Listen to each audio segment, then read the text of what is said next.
नमस्कार, बहुत स्वागत है आपका। मैं हूं आपके साथ पूजा खंडूरी। आज सूर्य ग्रहण लग रहा है और ये सूर्य ग्रहण भारत में नहीं दिखेगा, इसलिए सूर्य ग्रहण का सूतककाल भी मान्य नहीं होगा। सूर्य ग्रहण का हमारी रोजमर्रा की जिंदगी में किस तरह से प्रभाव पड़ेगा, हमारे समाज, हमारे देश और दुनिया को सूर्य ग्रहण किस तरह से प्रभावित करेगा, इस पर पहले एक रिपोर्ट आपको दिखाते हैं।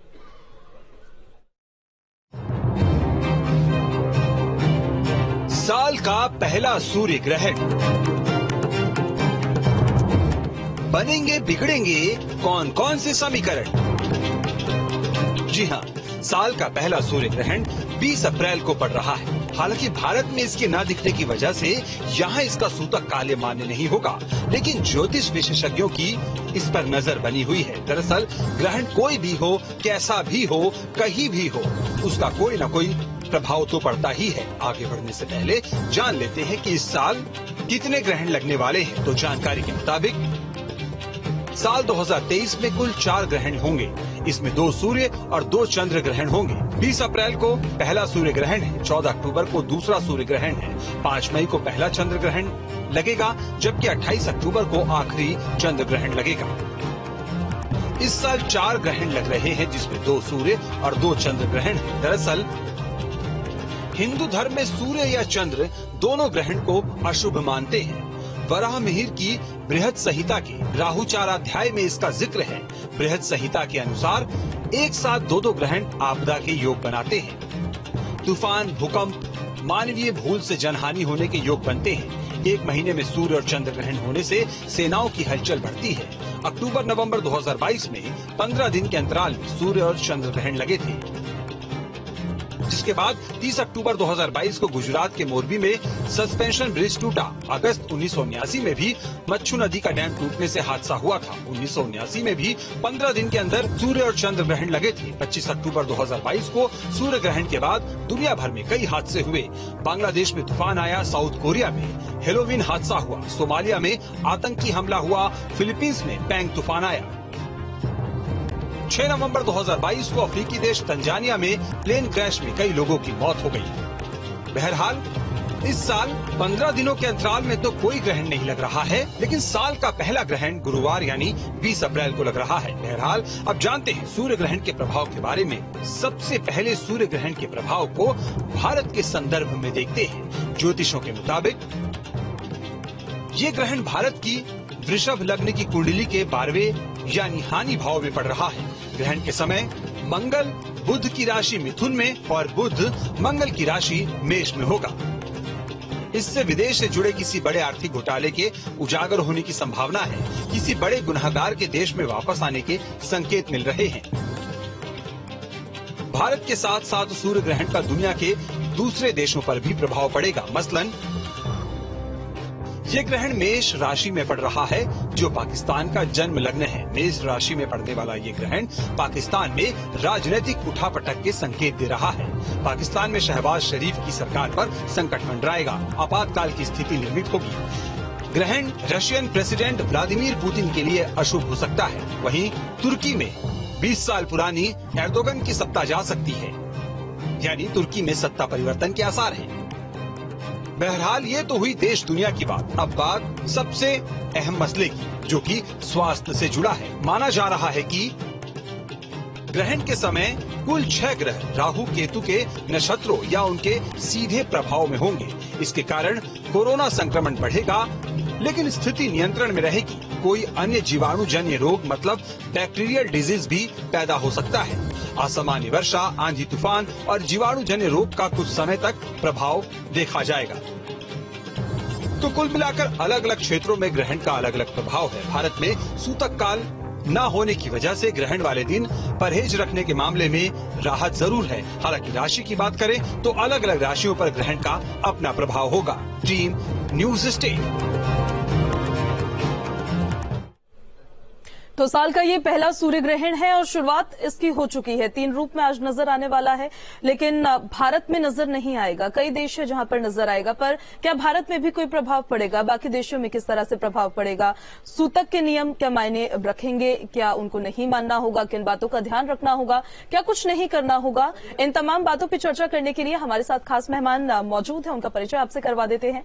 डॉक्टर नीति शर्मा ज्योतिषाचार्य जी हमारे साथ मौजूद है। डॉक्टर अरविंद त्रिपाठी जी ज्योतिषाचार्य जी हमारे साथ मौजूद है। अरविंद जी, आपके साथ शुरुआत करते हुए, साल का पहला सूर्य ग्रहण है, क्या है इसके मायने?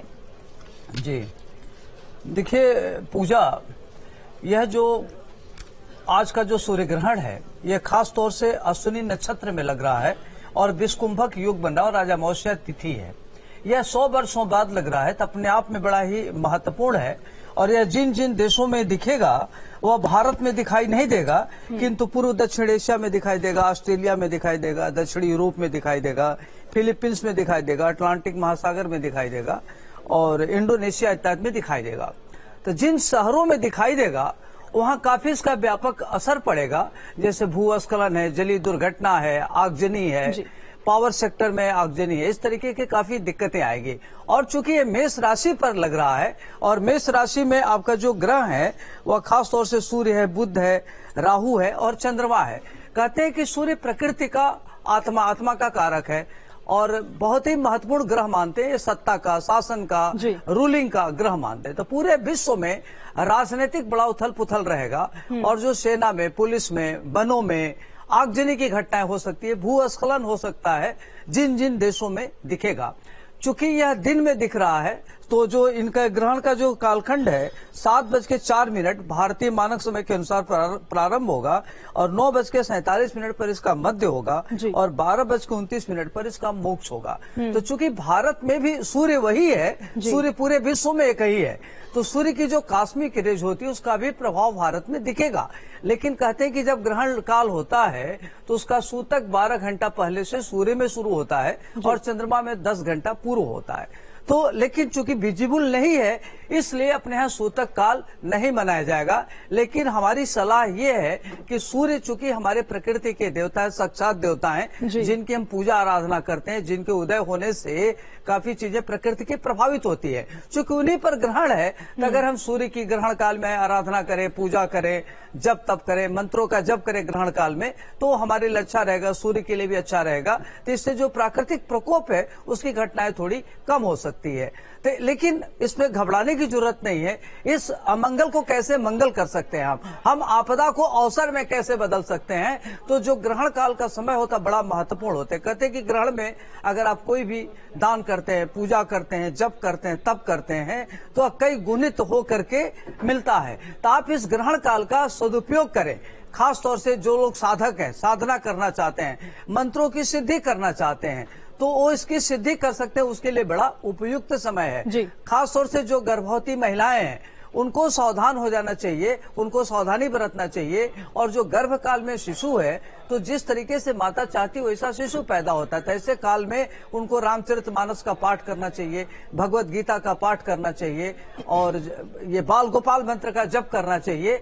और जिनके दाम्पत्य जीवन खराब चल रहा है उनका दाम्पत्य जीवन अच्छा हो, इसके लिए उनको ओम नमः शिवाय मंत्र का जप करना चाहिए। तो आप इस ग्रहण काल को सदुपयोग कर सकते हैं, इस आपदा को अवसर में बदल सकते हैं। तो इस ग्रहण काल से घबराने की जरूरत नहीं है। दूसरी बात है कि भारत में इसका प्रभाव बहुत कम पड़ेगा, लेकिन अन्य देशों में पड़ेगा। जहां अन्य देश है वहां भूस्खलन है, प्राकृतिक दुर्घटनाएं हैं, जलीय दुर्घटनाएं हैं, सेना में आक्रोश है, जंगल में आग लगना, वहां पर प्रभाव पड़ता हुआ ज्यादा नजर आ सकता है। और प्रकृति में काफी उथल पुथल रहेगा। आपके पास वापस पहुंचूंगी।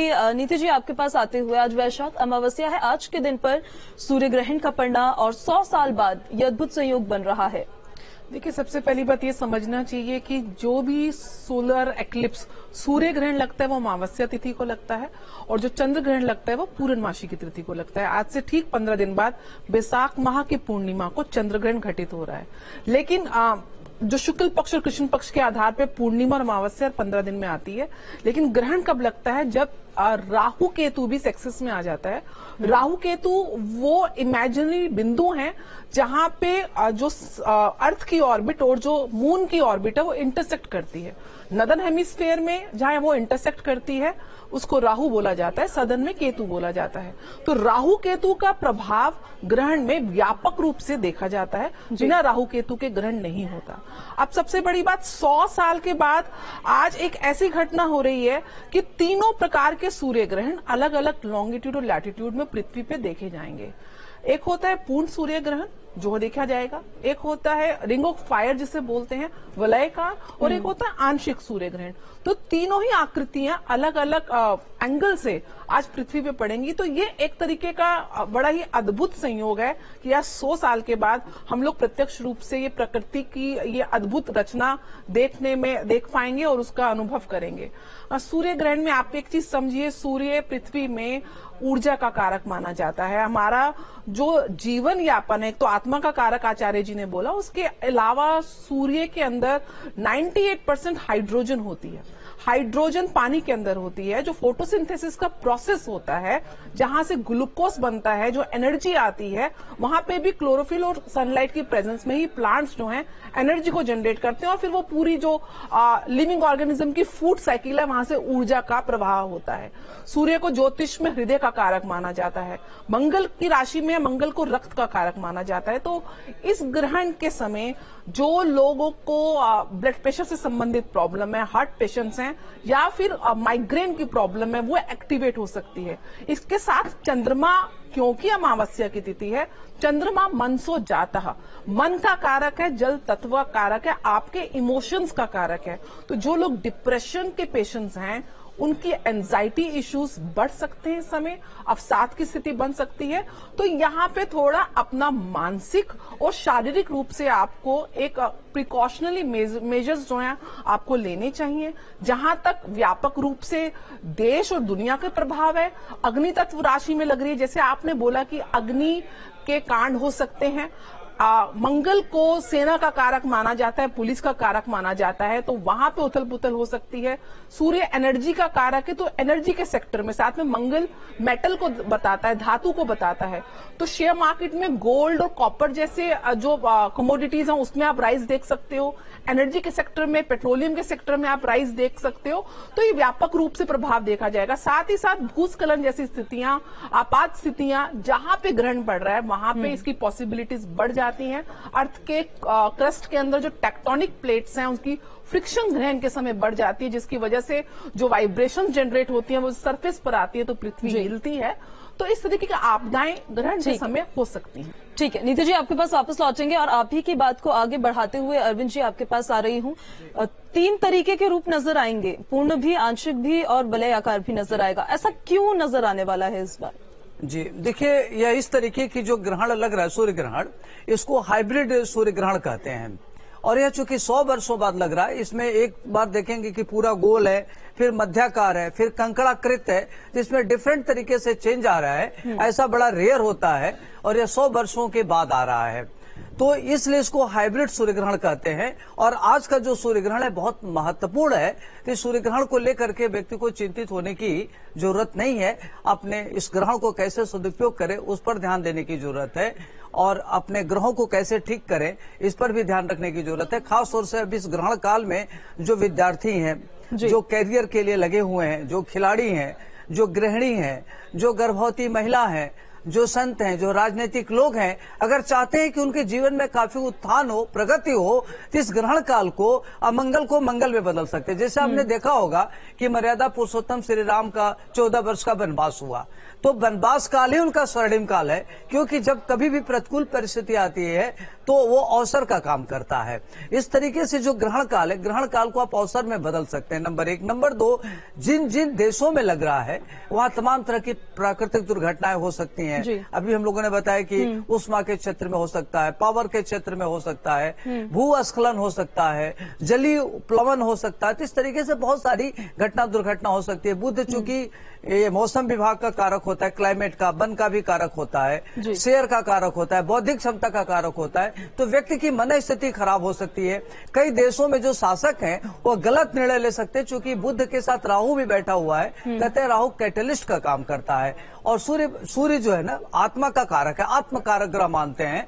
तो सूर्य के साथ जब बुध होता है तो बुध आदित्य योग बना देता है। सूर्य चंद्रमा और राहु जब होता है तो ग्रहण योग बनाता है। तो कई बार जो शासक लोग हैं या जो शासन करते हैं, उनके एक गलत निर्णय लेने से चीजें गलत हो जाती है। कहते हैं कि चंद्रमा मनसो जायते, चंद्रमा मन का कारक है। सूर्य चंद्रमा एक साथ लग रहा है, तो यह जो देखा जाए पूरे विश्व में काफी उथल पुथल होगा, परिवर्तन होगा, राजनीतिक परिवर्तन होगा। लेकिन भारत के लिए ये किस तरह से सूर्य ग्रहण इस साल आ रहा है? बहुत खराब नहीं पड़ेगा, भारत के लिए अच्छा है। और आपको एक बात और बताऊं कि चूंकि चंद्रमा राहु भी एक साथ है, सूर्य के साथ जब राहु होता है तो आपने देखा होगा कि नवंबर 2021 में इस तरीके से ये जो बीमारी फैली थी, तो इस बार भी बीमारी फैल सकती है, लेकिन घटना दुर्घटना होने की जो संभावना कम है, क्योंकि ग्रहण कभी भी अच्छा फल नहीं देता।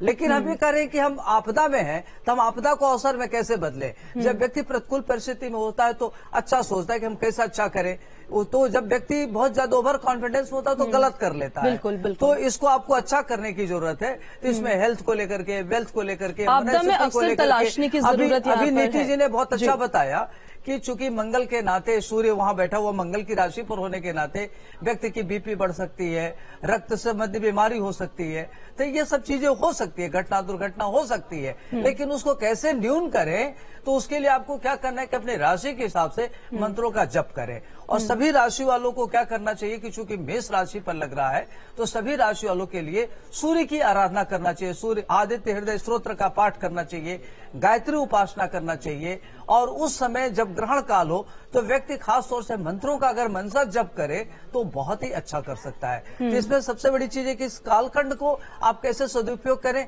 उस पर जाना है। और जो विद्यार्थी जिनको कैरियर के लेके परेशान है, जैसे कई बार क्या होता है कि व्यक्ति बहुत मेहनत करता है, कैरियर में उसको सफलता नहीं मिलती। बहुत लोग हैं, शादी हो गई, संतान नहीं होता, प्रेगनेंसी कंसीव नहीं होती, और सातवीं राशि पर भी है, उसको चारों की दृष्टि सप्तम भाव पर है, तो मैरिटल लाइफ भी खराब हो सकती है। तो उसको आप कैसे ठीक करें, इस समय का आप सदुपयोग इस समय का कर सकते हैं। अरविंद जी आपके पास वापस लौटेंगे और आप ही की बात नीति जी के पास लाते हुए एक चीज समझना चाह रहे थे आपसे, ग्रहों पर किस तरीके से जो ग्रहों की चाल होती है नीति जी, उस पर असर पड़ने वाला है इस सूर्य ग्रहण का, और राशियों के बारे में भी एक बार जरा बता दीजिए कि किसके लिए फायदेमंद होगा, किसके लिए नुकसानदायक हो सकता है। आपके प्रश्न से पहले थोड़ा सा मैं काउंटर करना चाहूंगी। आपने भारत के ऊपर प्रश्न किया। भारत की जो कुंडली है वो वृषभ लगन की बनती है, और वृषभ लगन से 12वें भाव में ये ग्रहण लग रहा है। लगन में इस समय शुक्र बैठे हुए हैं जो मालव्य नाम का पंच महापुरुष योग बना रहे हैं, और दशम भाव में शनि बैठे हुए जो शश नाम का पंच महापुरुष योग बना रहे हैं। ये दोनों ही ग्रह एक दूसरे के लिए योग कारक होते हैं इस कुंडली के लिए, तो ये पॉजिटिव साइड है। लेकिन ये ग्रहण लग रहा है 12वें घर में। 12वां घर फॉरेन लैंड को दिखाता है, तो यहाँ पे हमने देखा अभी, और सूर्य ग्रहण का व्यापक प्रभाव आप 40 दिन पहले 40 दिन बाद, ये जो 80 दिन का स्पैन है सबसे ज्यादा आपको देखने को मिलता है। अभी हिंडनबर्ग रिपोर्ट ने भारत के एक बहुत बड़े इंडस्ट्रियलिस्ट के ऊपर प्रश्न चिन्ह लगाया। जो फॉरेन एजेंसीज हैं वो कहीं ना कहीं भारत पे अटैक करने का प्रयास करेंगी, फॉरेन जो पॉलिसीज हैं उसमें कुछ ना कुछ मतभेद की स्थिति आएगी, तो व्यापक रूप से भारत पे एक नेगेटिव प्रभाव देखने को मिलेगा। जहां तक आपने राशियों की बात करी है, मंगल की राशि में अश्विनी नक्षत्र, केतु के नक्षत्र में ये ग्रहण लग रहा है। सबसे पहली बात देखिए, इस ग्रहण के प्रभाव में 6 ग्रह आ रहे हैं, 4 तो युति ही बना रहे हैं राहु के साथ, और साथ में कुछ ना कुछ राहु केतु के नक्षत्र में बैठे हैं। तो इन 6 ग्रहों पे कुछ ना कुछ नेगेटिव, राहु एक मैल्ट्रिक प्लैनेट माना जाता है, ग्रसित दिख रहे हैं। लेकिन अगर मैं राशि की बात करूं, उच्च भाव में जब भी अशुभ प्लैनेट आते हैं तो शुभ परिणाम। ग्रहण के काल के समय दशम भाव में राजीव गांधी जी की कुंडली में लगा था, पंचम भाव में अटल बिहारी वाजपेयी जी की कुंडली में लगा था, इंदिरा गांधी जी की कुंडली में लगा था। उस समय इन लोगों ने प्रधानमंत्री का पद लिया था। वहीं अगर इसका नेगेटिव इफेक्ट देखें, जो ऑपरेशन ब्लू स्टार हुआ था या महात्मा गांधी का असैसिनेशन हुआ था, उस समय महात्मा गांधी की कुंडली में, भारत की कुंडली में जब ऑपरेशन ब्लू स्टार हुआ था तो लगन में ग्रहण बन रहा था। यानी कि ग्रहण के पॉजिटिव और नेगेटिव एस्पेक्ट्स दोनों देखने को मिलते हैं। इस समय कुछ 3 राशियां हैं जिनको विशेष रूप से सतर्क होना है, मेष राशि, कन्या राशि और वृश्चिक राशि। इन राशियों को थोड़ा सा अपनी सेहत का और अपने बिजनेस का, अपने प्रोफेशनल लाइफ का थोड़ा सा ख्याल रखना है। बाकी राशियों के लिए ये औसत है या बेनिफिट साइड में है, लेकिन ग्रहण काल में जैसे आचार्य जी ने बोला, मंत्र जाप, दान पुण्य करने से आप इसके जो नेगेटिव नकारात्मक ऊर्जाएं हैं उसको सकारात्मक ऊर्जा में परिवर्तित कर सकते हैं। बिल्कुल नीति जी, आपकी बात को आगे कंटिन्यू करेंगे। तो अब कई जगह ऐसी हैं जहां पर सूर्य ग्रहण की शुरुआत हो गई है, नजर आने लगा है, अलग अलग रूपों में आज नजर आने वाला है। एक बहुत छोटे से ब्रेक के लिए यहाँ पर रुक रहे हैं, जल्द वापस लौटेंगे। अब बने रहिए न्यूज स्टेट के साथ।